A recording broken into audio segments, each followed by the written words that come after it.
boy, I've eaten 2 already, and the best part is these biscuits have 2 ingredients, so there's almost no way that you can mess them up. It's foolproof. We're doing so with Tinky, TinkyCooks.com, the diva of deliciousness. I wasn't here last time you were here, so welcome back. Well, I mean, you were in Hawaii, you poor thing. Yeah. Oh, it was so sad. Way ahead.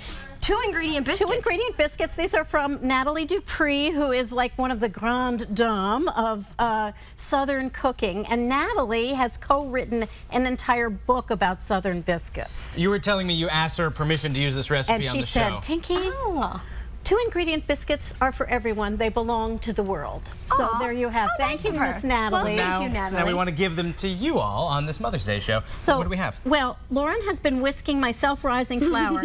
Now, you do want to use self-rising flour, and if possible, you want to use Southern self-rising flour. It's softer. It has less protein. Now, wait a minute. If I'm in the store, you could also use self-rising cake flour. I could give you that's some soft flour. Some brand names. You know, I'm in no mood to get sued, so let's not. But you can find them on my website. Ones that originate in the South, perhaps. Yes. Okay, let's go with that. So basically, self-rising flour is very southern for biscuits. It's very soft flour that has the salt and the baking powder mixed in. Nice work. So. Tinky.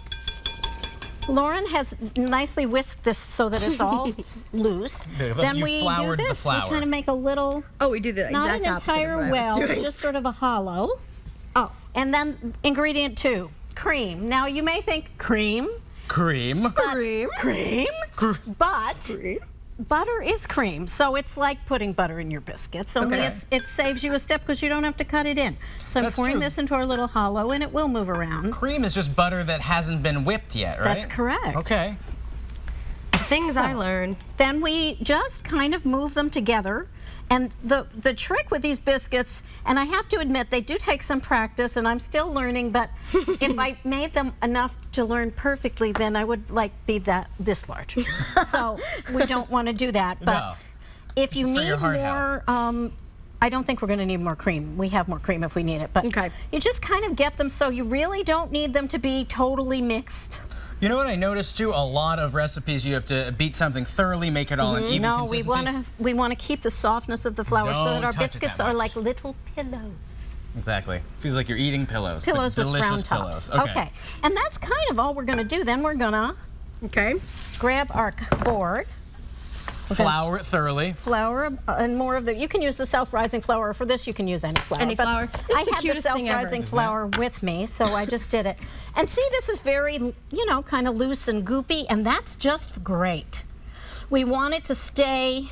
I know, I'm kind of making a mess. Oh, you know what? It's TV gold. Mess is fun. Yeah. Did you not? I don't know if you noticed that even before we started, my my apron was full of flour. That's the best. Natalie says never wear in the kitchen. black while making these biscuits. That's a solid idea. But you know what? She wears black all the time. So. What? So now we mold this a little bit. We mold this just a little bit.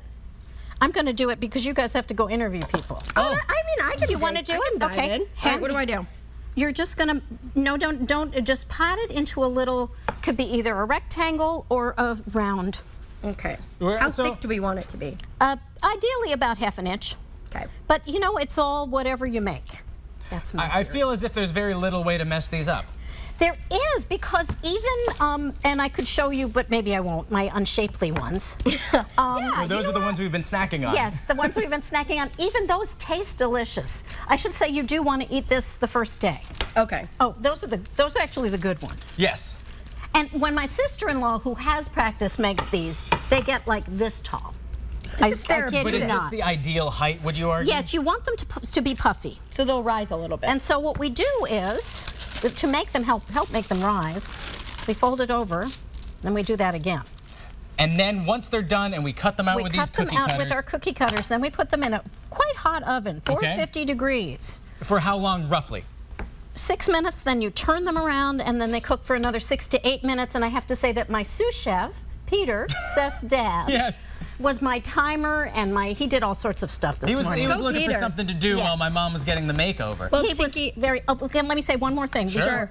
Let me just show you the basic technique for cutting your biscuits, because this is the part where you can mess up. Okay. You get this nice and floury. You put it in, and then you lift it out. Oh, see, I've got 2 pieces, but do not twist it. That makes your biscuits go down. And then at the very end, if you wish, you can add not really a 3rd ingredient because we just mentioned that cream and butter are the same. You can butter a little top. And then, of course, you can eat them with butter. You can eat them however. And we'll be back later, and then I'll talk about my mother. Good. Yeah, I can't we'll wait be to back hear in just a about little her. bit with more Tinky.